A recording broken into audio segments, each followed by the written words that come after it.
రేవంత్ రెడ్డి చేస్తున్న మోసాలను కాంగ్రెస్ పార్టీ మన తెలంగాణ రాష్ట్రంలో చేస్తున్న మోసాలను ఈ రోజు ఎండగడుతూ తెలంగాణ ప్రభుత్వంలో అసలుకి ఉన్న కాంగ్రెస్ పార్టీ కేవలం ప్రజల కోసం కాకుండా రాహుల్ గాంధీ కోసం ఢిల్లీ కోసమే చేస్తున్నారని చెప్పి ఈ రోజు రాష్ట్ర పార్టీ పిలుపు మేరకు తెలంగాణలోని సెక్రటేరియట్ ముట్టడి కోసం బీజేపీ కార్యకర్తలందరం రావడం జరిగింది.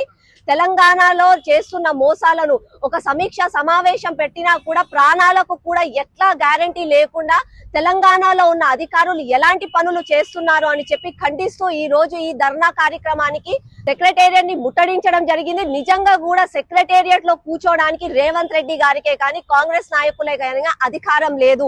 కేవలం సెక్రటేరియట్ లో ఏసీ రూమ్లలో కూర్చోవడమే తప్ప తెలంగాణ ప్రజలు పడుతున్న సమస్యల కోసము బాధపడుతున్నారన్న వాటికి వాళ్ళు ఇచ్చిన గ్యారంటీలకి వారు ఇచ్చిన హామీలకు ఎలాంటి సమాధానం లేని కాంగ్రెస్ పార్టీ నాయకులను సెక్రటేరియట్ నుంచి బయటికి తరమాలని చెప్పి ఈ రోజు సెక్రటేరియట్ ముట్టడి కార్యక్రమం తెలంగాణలోని బీజేపీ తీసుకోవడం జరిగింది.